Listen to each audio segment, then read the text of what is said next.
नमस्कार, स्वागत है आपका हमारे चैनल जीएस स्टडी 94 में। अब जो वीडियो बनने जा रहा है दोस्तों, जनसत्ता के संपादकीय का बनने जा रहा है। तो आपको बता दें, यदि आप सोचते हैं कि मैं धारा प्रवाह हिंदी बोलूं, ऐसे शब्दों के चुनाव के साथ बोलूं कि लोग मुझे भी सुने, ठीक है, तो आपको डेली जो है कि इस वीडियो को देखना पड़ेगा और एक नया विचारधारा, एक नई पृष्ठभूमि आपको बनानी होगी।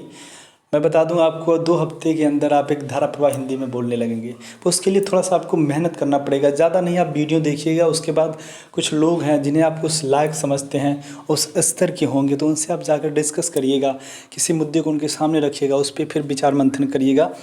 आपके अंदर एक नई विचारधारा आएगी, ठीक है, और आप जागरूक होंगे। तो अब जो हम बताने जा रहे हैं आपको, वो है वक्त की नब्ज़ से लिखी हुई तवलीन सिंह जी का। और जो है समस्याएं और भी हैं, समस्याएं और भी हैं। किन समस्याओं की ये बात कर रही हैं उसके बारे में आज हम विचार करेंगे, देखेंगे, जानेंगे।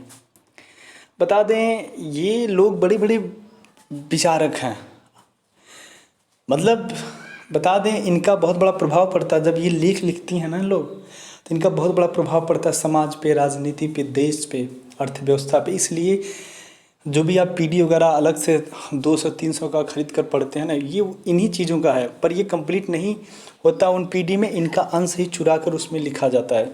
इसीलिए पहली प्राथमिकता आप दीजिए, प्रमुखता दीजिए एडिटोरियल को, संपादकीय को। चलते हैं आगे।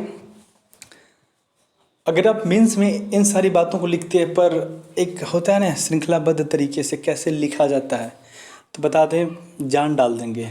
जो एग्जामिनर होगा वो भी कहेगा नहीं, बंदे ने कुछ लिखा है। धूमधाम से पिछले सप्ताह प्रधानमंत्री ने रखी नींव अयोध्या में भव्य राम मंदिर की। मीडिया ने उनका हर कदम टीवी पर दिखाया। जैसे क्रिकेट मैच की कमेंट्री की जाती, वैसे ही हर हिंदी और अंग्रेजी समाचार चैनल ने दिन भर कमेंट्री दी। शुरू से कुछ ही क्षणों से दिल्ली से निकलेंगे प्रधानमंत्री। अब उड़ान भर चुके हैं। अब उनका विमान लखनऊ हवाई अड्डे पर उतर चुका है। अब चॉपर में बैठ चुके हैं। अयोध्या पहुंचेंगे आधे घंटे में। फिर राम की नगरी के हवाई अड्डे पर उतरें। नरेंद्र मोदी हल्के भगवा रंग की रेशमी धोती कुर्ता पहने तो उनके काफिले के पीछे दौड़ निकले। हमारे बहादुर टीवी पत्रकार और हर मोड़ पर कमेंट्री देते रहे। रामलला के सामने जब साष्टांग प्रणाम में दिखे प्रधानमंत्री, तो इसका भी विश्लेषण किया पूरी गंभीरता से टीवी के बड़े बड़े पत्रकारों ने, ताकि हम दर्शकों को पूरी तरह समझ में आए इस तरह प्रणाम करने की अहमियत। फिर उनके परिक्रमा का विश्लेषण हुआ, आरती का विश्लेषण हुआ और शांत तभी हुई कमेंट्री जब प्रधानमंत्री ने मंदिर के गर्भगृह में पहुंचकर शिला पूजन शुरू किया। खास मेहमानों की उपस्थिति में पूजा की तस्वीरें दिखाई गईं देश भर के टीवी चैनलों पर। और पूजा समाप्त होने के बाद प्रधानमंत्री का भाषण भी हमने सुना, दूर दराज कस्बों, गाँव से लेकर महानगरों तक। 5 अगस्त की शाम चर्चाएं हुई, जिनमें राजनीतिक दलों के प्रवक्ताओं और धर्म गुरुओं ने राम जन्मभूमि आंदोलन का हर पहलू विस्तार से समझाया।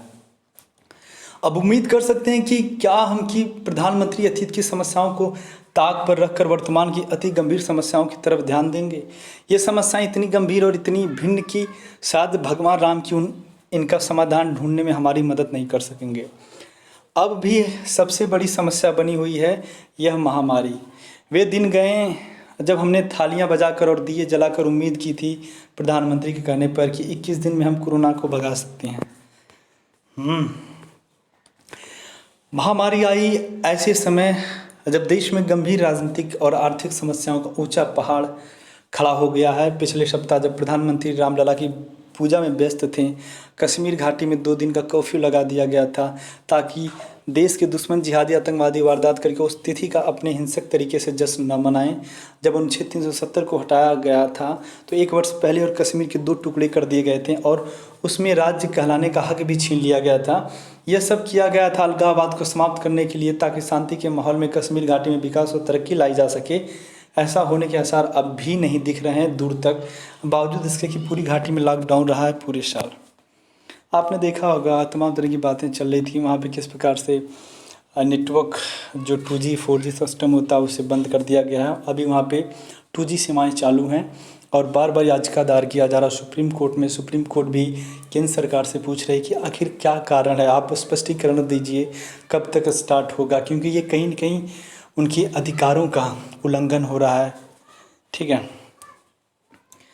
लद्दाख ने खुशियां मनाई थी कि जम्मू कश्मीर से अलग होकर, इसलिए कि पूर्व राज्य के इस प्रांत के साथ वास्तव में एक सौतेले भाई जैसा व्यवहार हुआ करता था।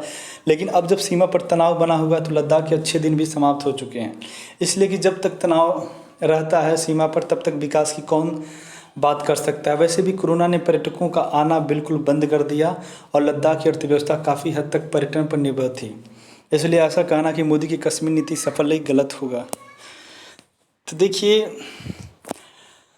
जब आप लद्दाख की बात करें, जो गलवान घाटी से स्टार्ट हुआ है, जिसमें चीनी सैनिकों के द्वारा अतिक्रमण दिखाया गया है और भारतीय सैनिकों के द्वारा उसे रोकने पर उनके द्वारा जो हाथापाई की गई, जिसमें हमारे यहाँ के 20 जवान और वहाँ के तकरीबन 40-50, पर ऑफिशियल कोई बात नहीं है, कुछ लोग 50 बोलते हैं, कुछ लोग 40, कुछ लोग 48 की संख्या में मारे गए।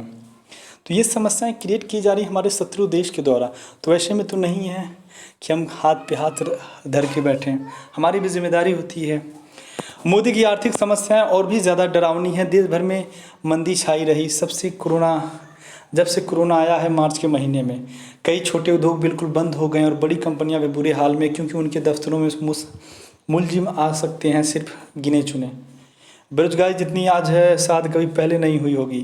अभी तक भारत सरकार ने जो वादे किए थे बुनियादी ढांचे में लाखों करोड़ रुपए निवेश करने के, वे अभी तक वादे ही हैं। सरकारी राहत लोगों के पास इतने धीरे आ रही हैं छोटी किस्तों में कि आम आदमी की जेब में पैसा ही अब नहीं है।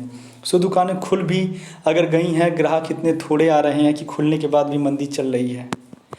ये समस्याएं काफ़ी नहीं तो बारिश ऐसी आई है इस साल कि असम समेत पूर्वोत्तर राज्यों के कई हिस्से डूब गए हैं। यहाँ महाराष्ट्र में इतनी बारिश हुई है पिछले हफ्ते कि मुंबई की कई सड़कें नदियाँ बन गई हैं और रेल सेवाएं ठप हो गई हैं। राम मंदिर का जिस दिन शिलान्यास कर रहे थे प्रधानमंत्री, उस दिन तो इतनी बारिश हुई कि ऐसा लगा कि जैसे कभी रुकने वाली ही नहीं है। इस लेख को लिखने का मेरा एक ही मकसद है कि अगर प्रधानमंत्री अब इतिहास और अतीत को भूलकर वर्तमान समस्याओं पर अपना पूरा ध्यान नहीं देना शुरू करते हैं तो राम भगवान भी नहीं बचा पाएंगे भारत माता को। बड़ी अच्छी बात है कि अयोध्या में भव्य राम मंदिर निर्माण हो गया, लेकिन और भी समस्याएं देश में बहुत सारी। तो इस लेख के माध्यम से इन्होंने जो आईना दिखाया है देश को, इनका कहने का मतलब ये है कि देश तमाम तरह की समस्याओं से गुजर रहा है। इस पैंडेमिक दौर में कोविड-19 की वजह से जो समस्याएं अभी चल रही हैं, व्याप्त हैं, एक लंबी प्रक्रिया तक रहेंगी। तो ऐसे में अब देश के प्रधानमंत्री को ध्यान देना चाहिए कि जो हमारे देश की जनता को एक्चुअल में जो ज़रूरत है, गरीबों को, किसानों को, मजदूरों को, उनके लिए ध्यान दें, उन समस्याओं का समाधान करें। आज के लिए इतना ही। नमस्कार, धन्यवाद।